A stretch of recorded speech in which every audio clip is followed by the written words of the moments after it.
Hey guys, glad to be here. Q&A Tuesday.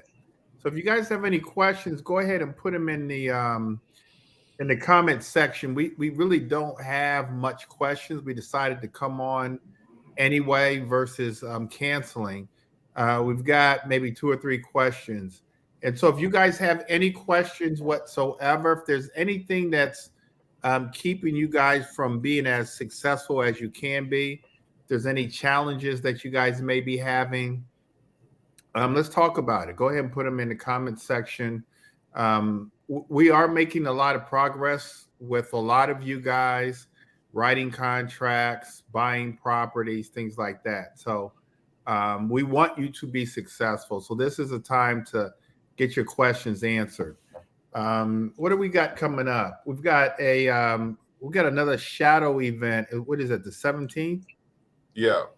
For our platinum coaching students, Greg, we have the mastermind. I just confirmed tonight for this upcoming Thursday at 6 o'clock. I'll be sending out the emails tomorrow.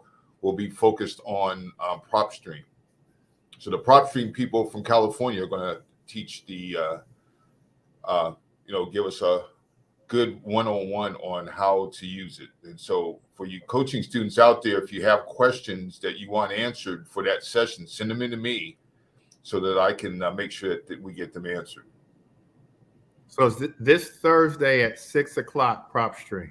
Correct. June the 8th, 6 p.m. Yeah. All right. So PropStream will be doing that. And then with the 17th, we've got a shadow session. I think we have a lunch and learn, the day before that? Or when's that? 12th. The 12th. Oh, okay. No, I'm sorry. Hold on. Maybe it's it's either the 12th or the 16th, I think. The 16th.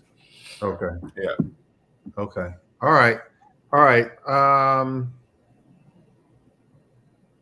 right. So, Karen, I don't know if you want to ask your PropStream questions here, or probably better to wait until Thursday. But if you want to ask them here, you can. Keith, why don't we go with Arlethea has a question before we get started. Maybe I'll let you answer this. Okay. What's the best time of day to do cold calling? Morning, day, evening? Yeah, so Arlethea, I think that anytime from 8 o'clock in the morning, 8:30 a.m. to 8:30 p.m. or anytime within that window. I think from 8 to 12, if you're able, is a great time to make those dials. Also, at the end of the day, a lot of the decision makers we're learning, they work long hours. They're early to work and late to go home. So I think on either ends of those are the best times. I think the middle of the day, we're competing with other telemarketers, so that may not necessarily be the best time. But if you have no choice, make the calls. Make the calls anyway. That's what I say. And even a Sunday is good between 1 o'clock and 4:30. That's the time when people are out of church, and so that's a good window right there. I wouldn't call after or before those times or after those times, but those are the times: 8 a.m., 8:30 a.m. in the morning to 8:30 p.m. at night. And so, just to let you know, there was a time not too long ago where probably it's been maybe 2 years ago, where I used to make calls every evening. I'd come home from work. Mm-hmm. I actually called from about 7 to 9. I went all the way to 9. I called from somewhere around 7 o'clock to 9. That was in the evening. I'll say every evening, but at least 5 days a week, I had my list. I was trying to get multifamily, and I had a lot of success at that time. People were home. I did do a lot of follow up, and I made a lot of appointments, and so I made my calls in the evening. It just, in my mind, it was just almost like a part time job. I'd come home right in my home office here, and I would just go down the list. I'd try to get through, I don't know, 100 names, 100 dials by, on my own. I wasn't even, at the time, I wasn't even using a dialer. I was just calling. And so 100 to 200. And so I did it in the evenings. But with a virtual assistant, and we just hired, I think, was it our second or third? We've got 3 now. Yeah. All right. And so they're having a lot of success in the morning. What are they calling, from 8 to 12? Yep. Yeah, they're calling from 8 to 12, and they're having a lot of success. And so we've created a virtual call center where, and I've described this before, but I'll just describe it again, where we have a power dialer that makes up to 12 dials at a time, and it seats at least 10 people, 10 dialers. Yes. And so it seats at least 10 dialers. We've got 3 now, and they're making calls. Now we call various lists, not just for investing. We dial an insurance list for my insurance company. We dial a list of people who just passed the real estate exam, and so things like that. We'll be dialing first-time home buyers to see if they want to buy, and so we dial various lists, but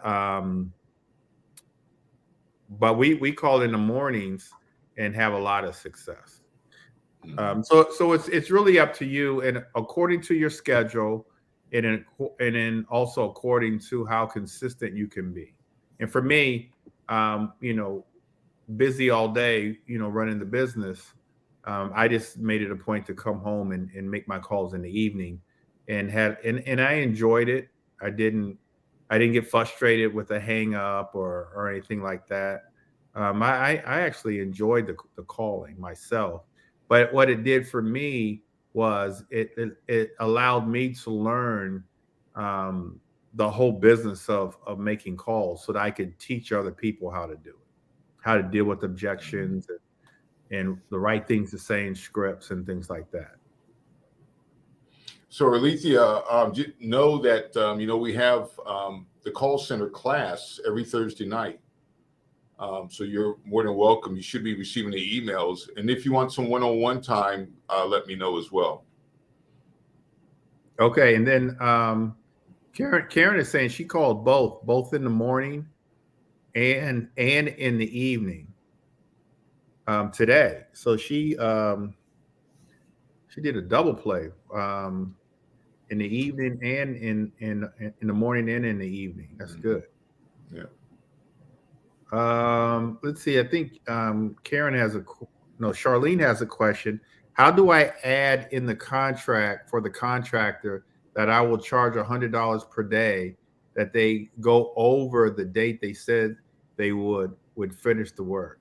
And so you either hand write that in, or on a separate addendum, or type it in on a separate addendum. That's how you do it.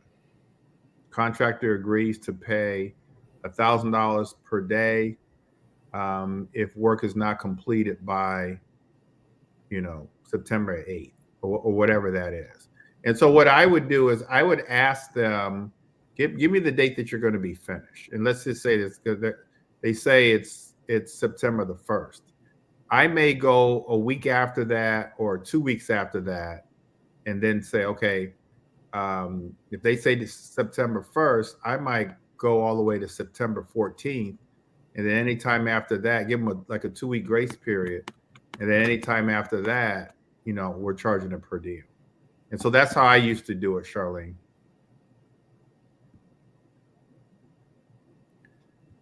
All right. Looks like Dana is in the house. All right. So Keith, what do you got? So Greg, I got Ralph Parker the third has a question about he wants to know, can you speak more to REO or bank-owned properties, the pros and cons of going after that, the procedures for handling REO properties? So REOs is really nothing different than just a regular sale. It's just that on the REO stands for real estate owned, or real estate owned by the bank. And so the bank is the seller. So just like any other seller, in this case, it's just the bank's the seller. There are some special addendums. In most cases, the bank's not going to want to pay transfer and recordation taxes. So you've got to be mindful of that. But they will have, in some cases, their own contract, definitely their own addendums on an REO. And so I don't really see any cons. The only con that I see is, again, and you've got to read the fine print. In most cases, they won't split the transfer and recordation. And since it's an REO, it's a foreclosure, they're selling the house as is. And so you just have to be mindful of that. For an investor, I mean, that's what we're used to anyway. So it's not that big of a deal. And so, but for like a first-time home buyer that's buying an REO, they're going to want to have a home inspection. And the bank will let you have a home inspection, but it's for information purposes only. They're not going to do any work. Now, if it's like mold, sometimes if it's like mold in a house, not for an investor, but for a first-time home buyer, they may remediate that. But for the most part, you're buying that property, as they say, as is, where is. And so just be mindful of that. But like any other property, you've got to run your numbers. The assumption is that since it's an REO, they're selling it below market. In a lot of cases, they're not. And so you've got to do your own due diligence, run your comps, run the numbers, and make sure the numbers fit. And if they don't, negotiate. Generally speaking, after 30 days, you can negotiate with the bank. If it doesn't sell in the first 30 days, they're a little more lenient on negotiating. First 30 days, generally not. Some REOs, some programs will only accept owner-occupied buyers. And so for some programs, you've got to be mindful of that and make your offers and keep an eye on certain properties that you like. And after the first 30 days, this is just for some, not all, then you can bid. But by then, they're willing to come down on the price because, like I always say, banks are not in the business of owning real estate. They're in the business of lending money. And so they want to get rid of the properties. And it's already cost them a lot of money to foreclose. On average, it costs them about $60,000 to foreclose. So once it gets into the REO status, they've already spent money on foreclosing. They've already spent money on having the property auctioned off at the courthouse steps. And then the next step is for them to turn the property into an REO and have a realtor list the property. That's kind of the steps. And each step costs money. So they're wanting to get rid of the property as fast as possible and for the highest amount of money possible.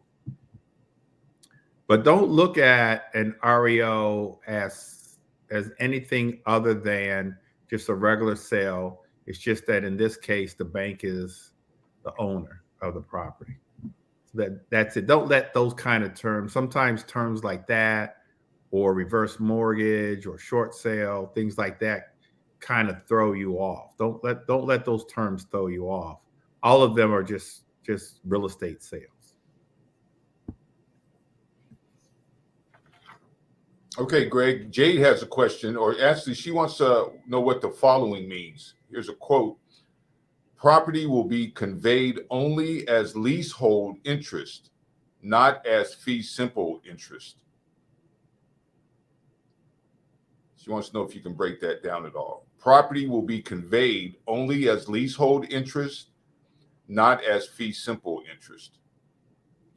So I know what fee simple. I mean, I can answer that. I probably need to look up, remind myself what leasehold is, and then get back to Jade maybe tomorrow.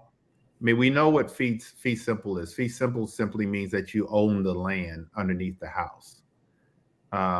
Leasehold could refer to what we call ground rent, like you're just leasing the land that the house sits on.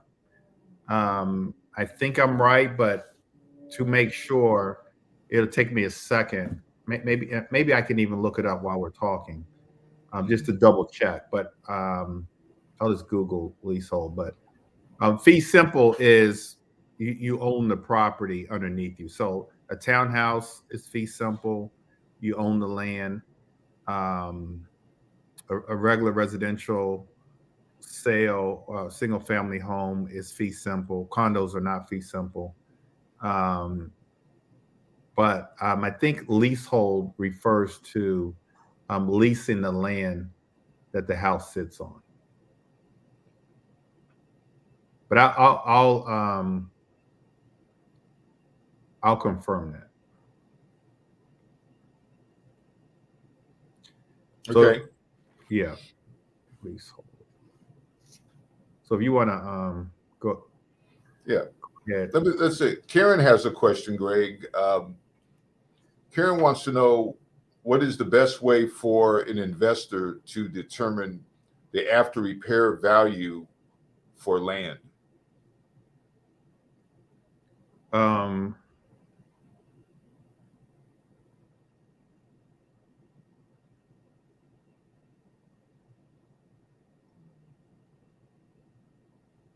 sorry, ask that again. So Karen wants to know, what is the best way for an investor to determine the ARV for land? It's the same way that we do for real property. And so for land, it's just you're just running the comps. So for land, I don't use like subdivision. I generally use for land zip code.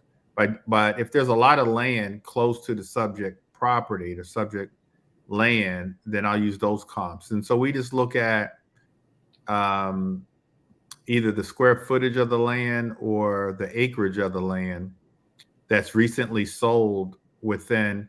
I mean, I like to say the last 6 months, but it could be a year. With land, you can go back to a year. And so you go back a year. Let's say a property is in Temple Hill. The land is in Temple Hills, Maryland. I'm going to look at Temple Hills, Maryland, or the zip code 20748. I'm going to look at the land. Let's say the subject property is an acre. I'm going to look at what an acre has sold for in 20747. I'm going to look at the use of the land, because you're not going to compare a residential, something that's zoned land that's zoned residential, to the land that's zoned agriculture. And so because we want to, even with land, we want to use like kind properties. And so it's the residential that I'm going to look for within that zip code, and then just price it accordingly. If the land costs, let's say it's $40,000 an acre or $50,000 an acre for residential in Temple Hills, that's the comp I'm going to use. And then a little more goes into that. If one that recently sold the land was clear, didn't have any trees, compared to one that had trees, the one that had trees will generally cost, in some cases, will cost less, because if the new buyer wants to buy the property and they want that lot clear to do whatever, build houses, then they're going to have to pay a lot of money to get the trees clear. Yeah.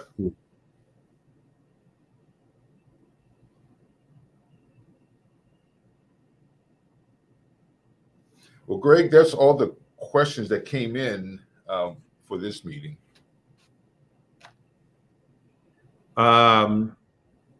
Jay's got me perplexed on this leasehold. I think I'm right, though. It says you are purchasing a lease from the owner, from the freeholder, for the right to live in the property for a set number of years. So it's basically what we think of in terms of gross. I mean,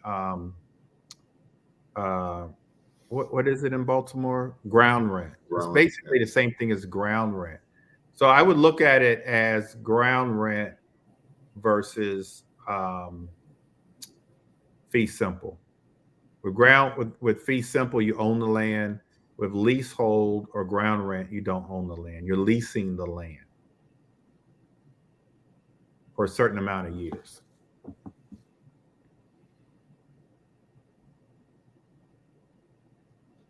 And so that's what it is. And so, Jade, if you have any other questions regarding leasehold, just let me know. But I would look at it as ground rent, like I said. All right, so I think we've answered. Looks like we've answered all the questions. Just to let you guys know, the market is still really, really good.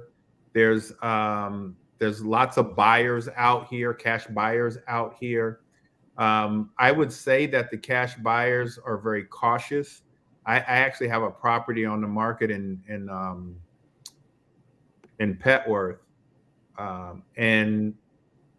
and I even put it on what's called Investor Lift, and I've gotten a lot of calls on it, but I haven't been able to assign it yet. It's only been about a week, but these cash buyers are really cautious, primarily because of the interest rates. It's hard to get a loan, and so I was in a conversation today with one of my agent investors, and they're buying a property.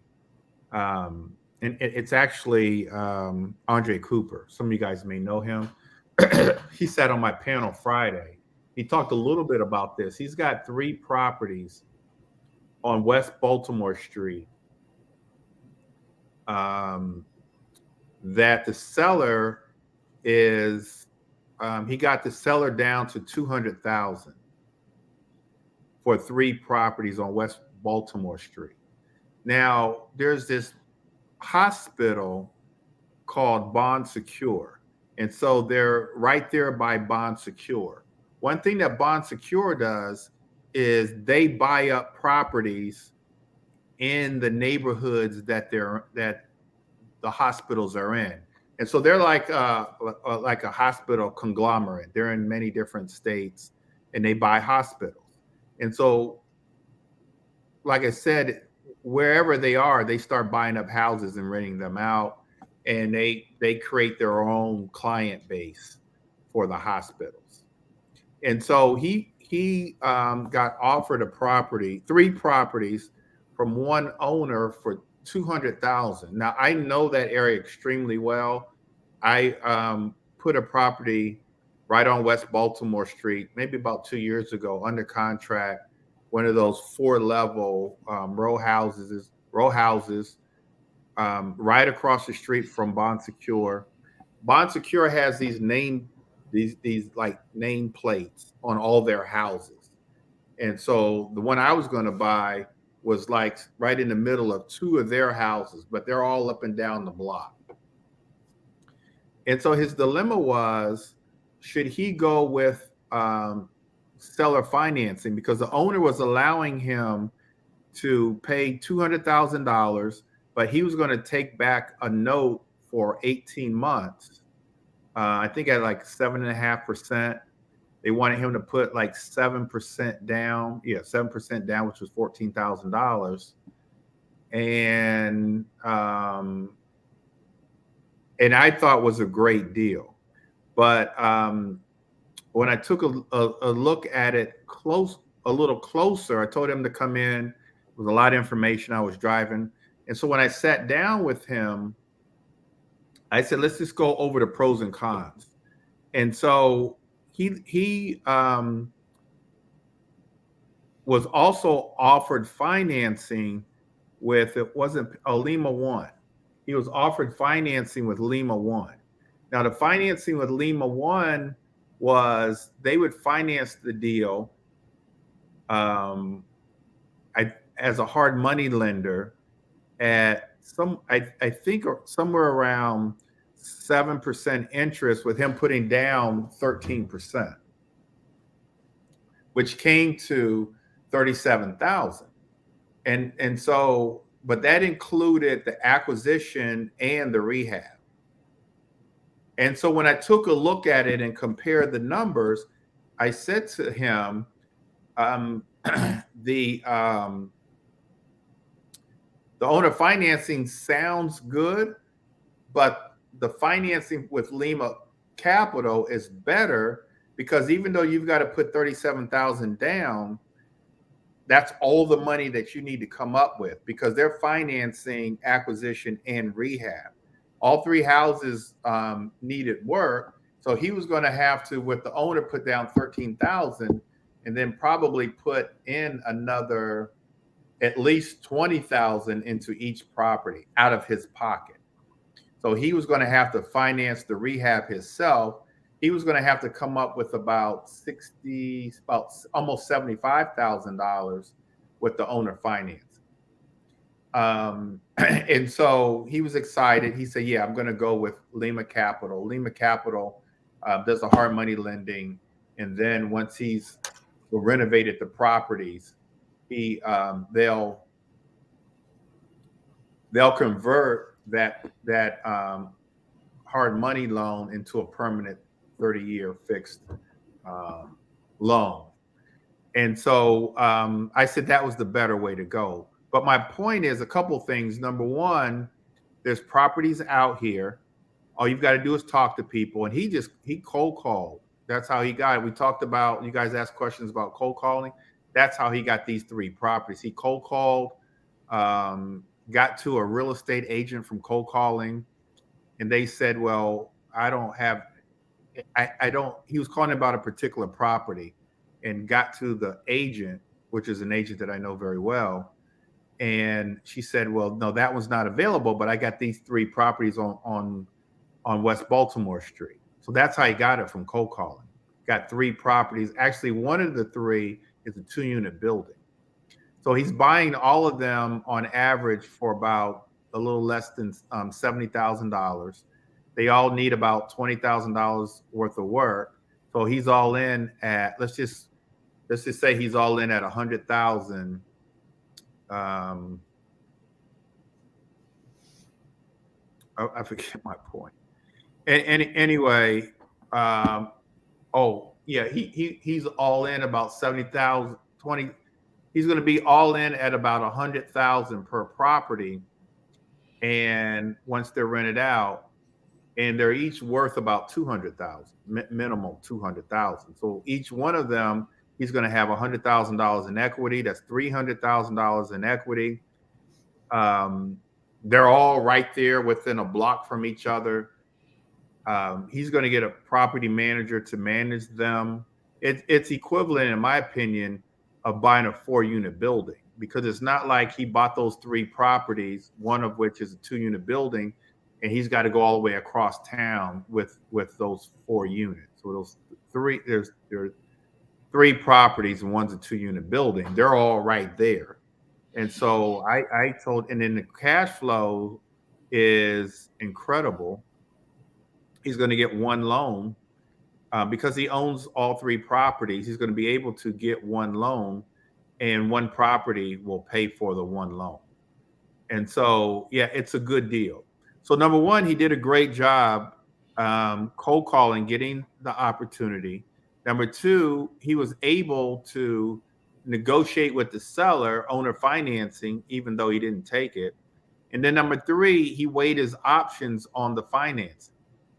And those of you who know Bond Secure, BON, and then I think it's, you familiar with them, Bond Secure? Yeah. He's in a great location. He's in a great location. Bond Secure has completely revitalized that area, and that's what they do. They have a whole property management division of the hospital, and they just go in and clean up neighborhoods. But the people in the neighborhood, they know that they need, health care, and so they're right there. And so that's part of their strategy for the hospital. Mm-hmm. It's really brilliant. And so I was going to convert a 4-unit. It was a four level. I was going to convert that into a 2-unit building, and for whatever reason, they wouldn't let me. I couldn't get something I couldn't get. It was a couple of years ago, so I had to pass that by. But I know the area very well. So when he showed me the opportunity on Friday, and some people, this is another point, you guys. You're going to get people that try to talk you out of deals. And 2 people that he talked to said, no, you shouldn't do it. It's a rough area. I'm like, if Bon Secure is there, how rough can it be? It is a little rough once you go to the side streets and go down a block or 2, but that's anywhere in Baltimore. So he's gonna, put his tenants in there, voucher holders. And I told him, like, dude, if you don't want it, I'll buy it. And so it's a really good deal. But you've got to run your numbers, which he did, and you've got to have confidence in yourself that, if you think it's going to be a good deal and you've done all your due diligence, he's walked the neighborhood, then do it. Don't let anybody talk you out of your glory, or talk you out of your success, or talk you out of your blessing.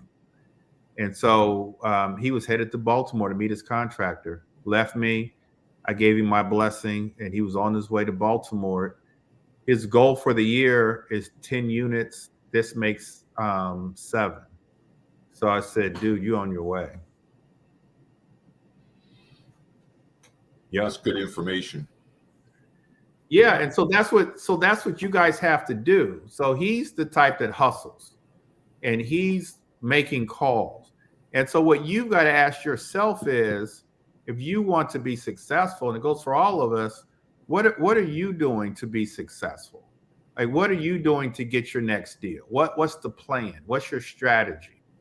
Are you cold calling like he's doing? Are you sending out postcards? Are you going to the auctions? Are you looking into MLS? Like, what are you doing? What's your strategy? What are you going to do tomorrow to get a deal, to change your life, to build wealth, to increase your net worth, your cash flow? What are you doing? And so you've got to be able to answer that.